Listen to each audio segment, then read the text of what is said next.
Subscribe to my channel, Shoaib Physics 66, by clicking the subscribe button and press the bell icon for the latest updates. बिस्मिल्लाहिर्रहमानिर्रहीम। आज हमारा second year का topic 12.3 है, जो कि important है एमसीक्यूज के वाले से और शॉर्ट क्वेश्चन के वाले से। मैं अपनी पूरी कोशिश करूंगा कि आपको मैं ये टॉपिक अच्छे तरीके से समझा सकूं, और जो मेरे बच्चे देख रहे हैं मेरी वीडियो को, वो भी कोशिश करें कि गौर से अल्फाज को सुने और समझे। सबसे पहले इलेक्ट्रिक फील्ड ऑफ लाइंस है क्या? वाज़ेह हो रहा है कि electric mean electricity, field mean जो उसके गिर्द उसका एरिया होता है। जैसे मैचेस के अंदर हम कहते हैं कि फील्डिंग खड़ी करें, फील्डिंग, तो फील्डिंग फील्ड से निकला है। लाइंस, वो लाइंस क्या होंगी जिसमें वो फील्ड खड़ी होगी या वो फील्ड प्रेजेंट होगी। The path followed by unit positive charge, ऐसा रास्ता जिस पर यूनिट पॉजिटिव चार्ज चलेगा इन द इलेक्ट्रिक फील्ड में is called electric field of lines. For example, ये मेरे पास एक पॉजिटिव चार्ज है। पॉजिटिव चार्ज अपने अंदर से बाहर की तरफ फील्ड्स को निकाल रहा है हर तरफ। अब ये पॉजिटिव चार्ज कभी भी ये जो खाली एरिया है यहां नहीं आएगा, यहां नहीं चलेगा। ये कहां चलेगा? या इस फील्ड की सीमत में, या इस फील्ड की सीमत में, या इस फील्ड की सीमत में। इन लाइंस को वो फॉलो करेगा, खाली स्पेस में कभी वो ट्रेवल नहीं कर सकता। सो क्या पता चला? ऐसा पाथ जो फॉलो करे, कौन करे? Unit positive charge in an electric field is called electric field of lines. Faraday introduce the concept of electric field of lines या इलेक्ट्रिक फील्ड ऑफ फोर्स। आपको पिछले लेसन में मैंने बताया था कि फैराडे ने ये कांसेप्ट पेश किया था कि या ये फील्ड सर्कुलर पाथ में होती है, या फिर यही फील्ड आपके पास लाइंस की सूरत में आती है। यहां electric field of lines give a visual representation. इसकी विजुअल रिप्रेजेंटेशन क्या होती है? ये सारी की सारी विजुअल रिप्रेजेंटेशन आपको उस वक्त पता चलती है जब आप CRO यूज करते हैं या किसी भी कंपनी के अंदर जाकर इसका ग्राफ देखते हैं स्क्रीन के ऊपर। अदरवाइज ये इमेजिनरी होती है, जैसा कि दो मैग्नेट के दरमियान आप फील्ड को महसूस कर सकते हैं, छू नहीं सकते, उसको टच नहीं कर सकते, ना ही देख सकते हैं। ये इमेजिनरी होती है, लेकिन अपनी हैसियत को रखती हैं, अपनी माहियत को, हैयत को रखती हैं। Direction and strength of electric field of lines can be find out. आप इसकी डायरेक्शन फाइंड आउट कर सकते हैं, इसकी स्ट्रेंथ भी, ये कितनी ताकत की है वो भी आप फाइंड आउट कर सकते हैं। फॉर एग्जांपल, ये आपके पास एक मकनातीस है, नॉर्थ एंड साउथ पोल। ये भी आपके पास एक मैग्नेट है, ये भी साउथ पोल है, और ये आपके पास क्या है? नॉर्थ पोल है। अब साउथ और साउथ आपस में क्या करते हैं? रिपल्शन करते हैं। अगर मैग्नेट भारी है, ज्यादा है, तो यकीनन वो आपको मिलाने नहीं देगा, लेकिन अगर छोटा है तो आप उसकी फोर्स ऑफ रिपल्शन को फील कर सकते हैं। इसी तरह अगर मैं इसको उल्ट कर दूं, मैं इधर नॉर्थ ले जाऊं और इधर साउथ पोल ले आऊं, तो फिर आप इसकी अट्रैक्शन को फील करेंगे। How much attraction between two pole of magnet. तो ये भी जो फील्ड इसके दरमियान है वो भी क्या है? इलेक्ट्रिक फील्ड ऑफ लाइंस है, इलेक्ट्रिक फील्ड ऑफ फोर्स है। उसकी स्ट्रेंथ क्या है, वो कितनी है, वो सारी आप उसकी कैपेसिटी से चेक कर सकते हैं। दूसरे नंबर पे, फर्ज किया आप लोग सब क्रिकेट देखते हैं, ये वो बैट्समैन है, पॉजिटिव चार्ज है इसके पास, ये एक टेस्ट चार्ज है Q0, ये बॉल करवाता है।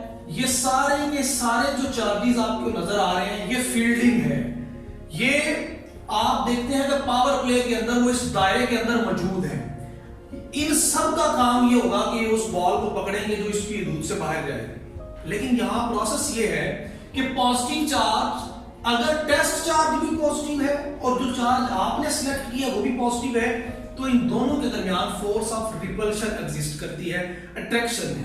लेकिन अगर ये अट्रैक्शन होगी तो फिर इनमें से कोई ना कोई एक चार्ज जरूर नेगेटिव होगा। Due to similar charges each test charge expand, जो आपको दिखाया गया है रिपल्सिव फोर्स एग्जिस्ट। एक्सपेरिमेंट में जो आपको दिखाया गया है उसमें रिपल्सिव फोर्स एग्जिस्ट कर रही है। जैसे नॉर्थ नॉर्थ को एग्जिस्ट करता है, साउथ साउथ को रिपेल करता है। इन केस ऑफ पॉजिटिव चार्ज, अगर आपके पास पॉजिटिव चार्ज है, आप देखें कि रिपल्सिव फोर्स पॉजिटिव पॉजिटिव के दरमियान एग्जिस्ट कर रही है, नेगेटिव नेगेटिव के दरमियान भी करेगी। अगर आपके पास पॉजिटिव चार्ज है तो वो पॉजिटिव चार्ज अपने अंदर से फील्ड को निकालेगा, अपने अंदर से फील्ड को बाहर निकालेगा। ये लिखा है जी, in case of positive charge electric field of lines are in outward direction, उसकी डायरेक्शन हमेशा आउटवर्ड होगी, बाहर की तरफ होगी, इनवर्ड डायरेक्शन नहीं होगी, क्योंकि पॉजिटिव चार्ज की कैफियत ही ऐसी है कि वो हमेशा बाहर की तरफ इलेक्ट्रिक फील्ड ऑफ लाइंस को निकालेगा। दूसरी तरफ इन case of negative charge the electric force of lines या इलेक्ट्रिक फील्ड ऑफ लाइंस या फोर्स आर इनवर्ड डायरेक्शन, उसकी डायरेक्शन इनवर्ड होती है। ये आपको नजर आ रहा है, ये नेगेटिव चार्ज है, इसकी डायरेक्शन हमेशा मेरे बच्चों इनवर्ड होगी, यानी कि अंदर की तरफ होगी।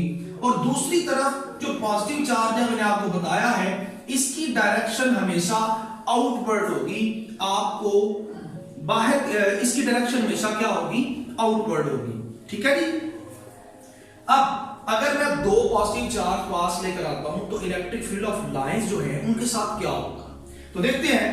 For a similar charges, this is also positive charge, this is also positive charge. जब मैं इन दोनों को पास लेकर आता हूं, ये भी अपने अंदर से फील्ड बाहर निकाल रहा है, ये भी अपने अंदर से बाहर निकाल रहा है, तो जब पास लाऊंगा तो इनके दरमियान फोर्स ऑफ रिपल्शन है, Fr एग्जिस्ट कर रही है, रिपल्शन की फोर्स, इसलिए इनकी फील्ड आपस में एक दूसरे को रिपेल कर रही है, जैसे कि आपको नजर आ रहा है। दूसरी तरफ फॉर डिफरेंट चार्जेस, अगर एक पॉजिटिव हो और एक नेगेटिव, यही केस आपको नेगेटिव नेगेटिव चार्जेस में भी मिलेगा, रिपल्शन का। लेकिन अगर दो डिफरेंट चार्जेस हो तो फिर उनके दरमियान अट्रैक्शन होती है, उनकी फील्ड जो है वो डिफरेंट होती है।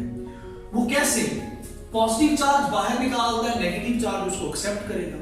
यहां ये नॉर्थ है, ये साउथ है, साउथ निकाल रहा है, नॉर्थ निकाल रहा है, साउथ उसको एक्सेप्ट कर रहा है। ठीक है, तो सबसे पहले जो फील्ड पॉजिटिव से निकलेगी, नेगेटिव उसको अपनी तरफ अट्रैक्ट करेगा। तो फिनोमेना वही है, नेगेटिव की तरफ फील्ड जा रही है और पॉजिटिव से निकल रही है। अब इनके दरमियान में एक फ्रिंजिंग फील्ड एग्जिस्ट करती है। फ्रिंजिंग फील्ड क्या है कि जो ये दरमियान वाला पोर्शन है, यहां फील्ड यूनिफॉर्म होती है। यहां फील्ड क्या होती है?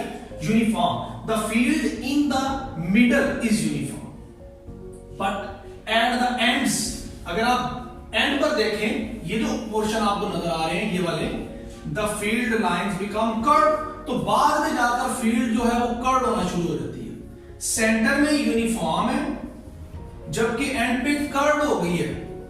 इस अमल को हम क्या कहते हैं? Fringing field. इसको क्या कहते हैं जी? ये शॉर्ट क्वेश्चन पेपर में आ जाता है, एमसीक्यू आ जाता है, बच्चों को समझ नहीं आती कि क्या होती है फ्रिंजिंग फील्ड। तो ये है फ्रिंजिंग फील्ड, जिसमें सेंट्रल पोर्शन में फील्ड यूनिफॉर्म, साइडों पर क्या हो जाए? कर्व।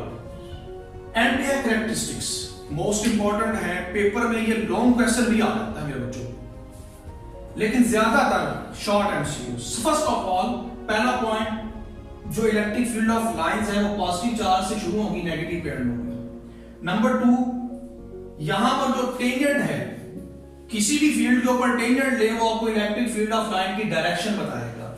फॉर एग्जांपल, ये मेरे पास एक पॉजिटिव चार्ज है, ये नेगेटिव है, ये एक फील्ड है, पॉजिटिव से जा रही है नेगेटिव, मैं इसके ऊपर यहां टेंजेंट लेता हूं, तो ये टेंजेंट बता रहा है कि इस पॉजिटिव चार्ज की फील्ड जो है वो इस तरफ है।